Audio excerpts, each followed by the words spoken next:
Now, my mom's Iron Skillet Chocolate Pie is the single best dessert ever made. There's no debating it. There's no use even trying. You don't believe me? Well, take a look at this and see for yourself. Hello everybody, welcome to our mountains. Today we're going to be making some good pies in my iron skillet. Now you may be thinking, how can you make a pie in an iron skillet? Well, I can tell you, if you've ever eaten one, you'll always love it and you'll want to make another one. So I'm going to put an old iron skillet. I just baked some cornbread in it earlier.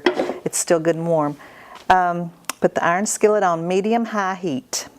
We're going to add 2 tablespoons of real butter. Now I like to use real butter. I don't like to use margarine. I think butter tastes better, it cooks better. That's just my preference. So we're going to melt this butter until it's almost completely melted.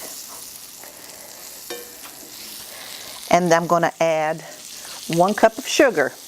Now in a former show I told you about my vanilla sugar, where you just put some vanilla beans in I put it in a quart jar and seal it up and leave it there for a month or so, and you've got vanilla sugar. It's much cheaper than going and buying it. So 1 cup, I gotta watch, this is a 2-cup container. Yeah, 1 cup of vanilla sugar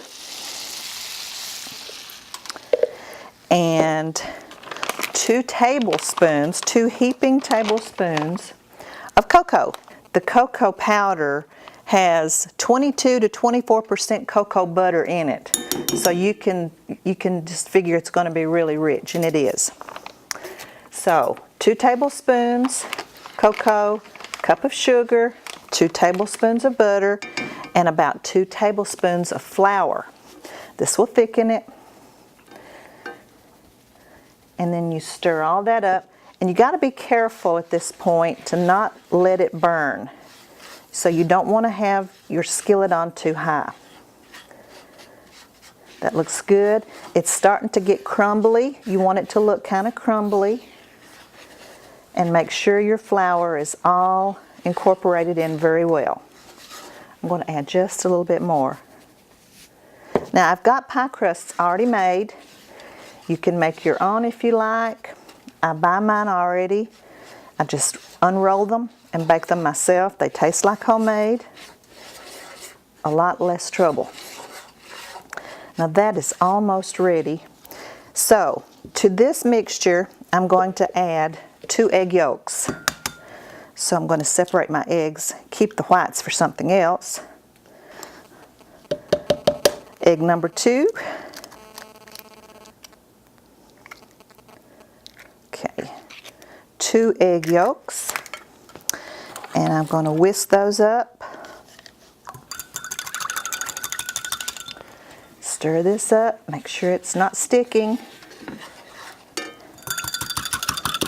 And then pour this mixture in. Quickly stir. Now it might be that you feel like it's going to have a few lumps in it. Just keep stirring and it will work out. Have you ever eaten chocolate gravy?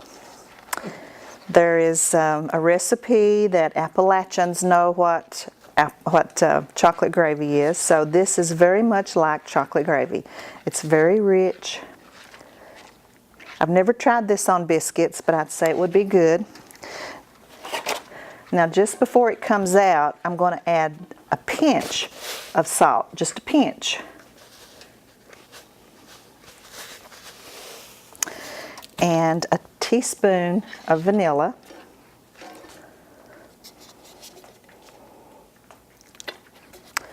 Stir that in. Now I'm going to increase my heat a little bit so that it will boil. You want to come to the near boiling point. You can tell when it's glossy and thick, it's ready to put into your pie shell. It's getting there now, but just keep stirring.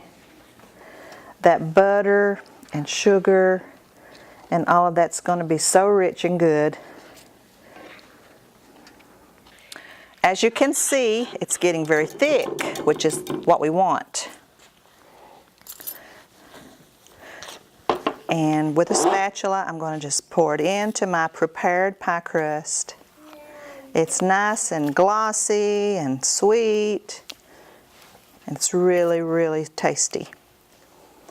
Now you can see it doesn't make a big lot of filling, but this is such a rich and chocolatey pie, you don't need a lot. It's very rich. Now see, I told you it was good.